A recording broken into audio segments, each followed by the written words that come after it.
I'm really grateful for one of our students who shared this spreadsheet with me. And this is the output from one of the survey tools. This is what I most often see. And this is great. It shows me all of my participants' responses, but this isn't going to work very well in SPSS. In fact, this wouldn't even work very well with a lot of the things we might do in Excel. But I can take advantage of a really neat tool here in Excel. I'm going to move myself down and come in here to this upper right-hand corner, and I'm going to use the Find and Select tool. But first, I'm going to go ahead and choose where I'd like to apply this. So the timestamp isn't going to be important, and actually neither is the consent, although I'm really glad that you got consent.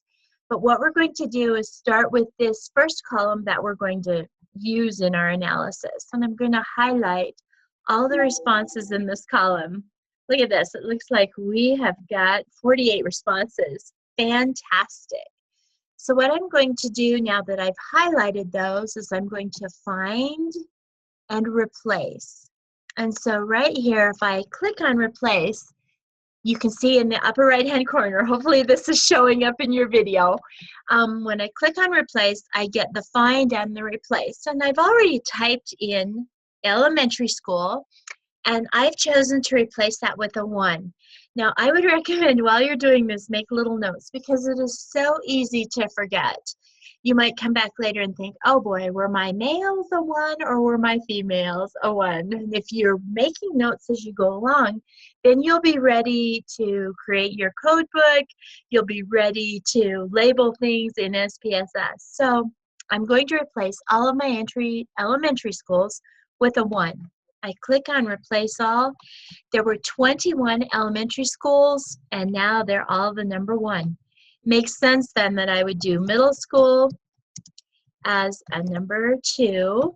And I have to do this with exactly the same wording that is used in the spreadsheet. Sometimes if it looks a little different, it'll skip that. And of course you can go back and fix it.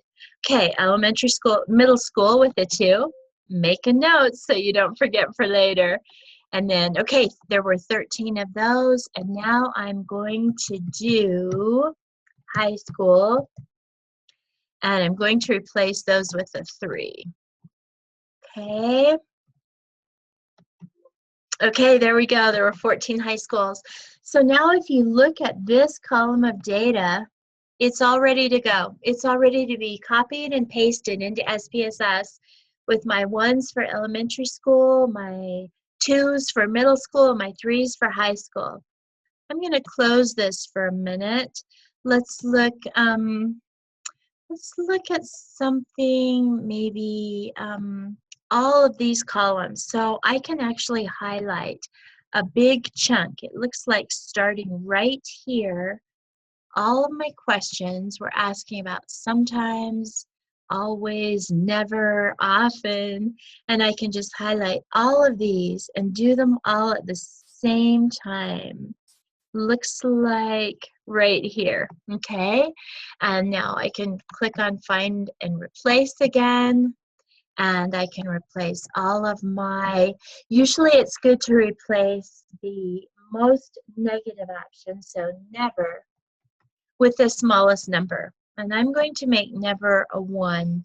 We tend to do Likert items 1 to 5 or 1 to 7. We tend not to use a 0, even though never indicates 0 to me. You can use 0, that's okay. So replace our nevers. There were 36 nevers in there. Okay, and then rarely. Okay, so I'm going to replace my rarelys with a 2. Okay, and replace all of those. There were 99 rarelys. So it's pretty quick. Once you get going, you can go through and replace these pretty easily. Make sure you take notes, but now you've got them ready to just copy and paste right into your Excel spreadsheet. Okay, what I'd like to do next, though, gets a little trickier. I really think that these select all that apply, or where you can choose more than one option, those give us some fascinating tools to work with, but they're a little bit tougher to tease out. And so I'll show you what I would do. So see this question in the column S, which stress factors have resulted in you giving consideration to leaving the teaching profession? This is an important survey, you can see. Okay, so what I'm going to do is I'm going to do the same thing I've done before. So let me make sure I'm all the way up at my first respondents. And I'm going to take, actually these are all, even though they look like they're spread out in the spreadsheet, they're all in these first cells. So I'm going to go ahead then and find or replace time pressures, for example, with a number 1. Actually, it's time pressures and workload. Okay, and I'm going to give that a number 1. And I don't have the survey in front of me. It could be that that wasn't the first one listed, and you may prefer to give it a 2 or a 3 or whatever makes sense in the way you're thinking about your survey. But I'm going to replace all of those. There were 23 people who chose that, and those are our number 1s, okay? And you see the 1s in here. And you can imagine now if I added coping with change as number 2, then I'd get some 2s, I'd get some 3s. But what I want to do to code this question, I'm going to leave my column S just for future reference because it's important to get a sense of how many of these columns your respondent checked, perhaps what combinations they checked.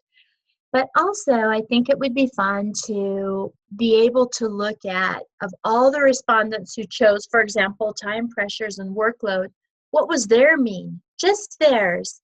And so the way we do that is recreate a column. I'll call it time pressures and workload.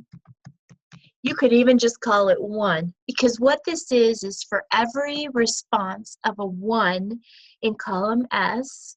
So let me go make sure I'm back up here at the top. So this person did not check a number 1, so I'll give them a 0. This person did. See how there's a 1 in that column? No, yes. And it's a little slow, but I haven't figured out a way to talk to Excel without going through piece by piece and just saying yes or no. You may figure out, if you like those if-then statements, you may be able to say if a 1 is somewhere in that column, then put a 1 over here in column T. But that doesn't always work because of the commas, because Excel isn't really comfortable with more than 1 number in a cell. But this will go pretty quick. Look, I've got 0, 0, 0, not here. See, I have other options, but they didn't choose the 1. This one right here chose the 1. And can you see that when I'm going to close this box so it's not in my way, but when I'm coming down here and I can just look at the column right next to it, it's pretty easy for me to see, okay, no, no, no, yep, that's what they chose, I'll say. Okay, no, right here, this person chose a 1, this person chose a 1, this person chose a 1, and so on and so forth. So now I have a column that tells me yes or no. Did they choose time pressures and workload, or no? Did they say that wasn't really a factor? And then right here, I'll come to my next one. Maybe my next one is coping with change. And I can go through here and code all of those with a 2. And then I can start going down, and I see here, no, none of these people put coping with change.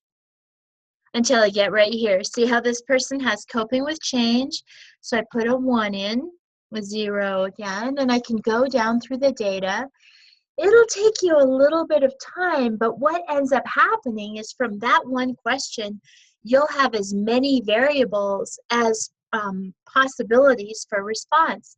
And they're 0, 1 variables, they're binary, but you can use them to kind of separate people. You know, if the people who struggled with coping with change, what did they say about the 8 factors associated with stress? You know, where were their alwayses and where were their nevers in terms of responses? So it gives us a chance to parse out different groups and look at the data from, 10 or even 15 different vantage points.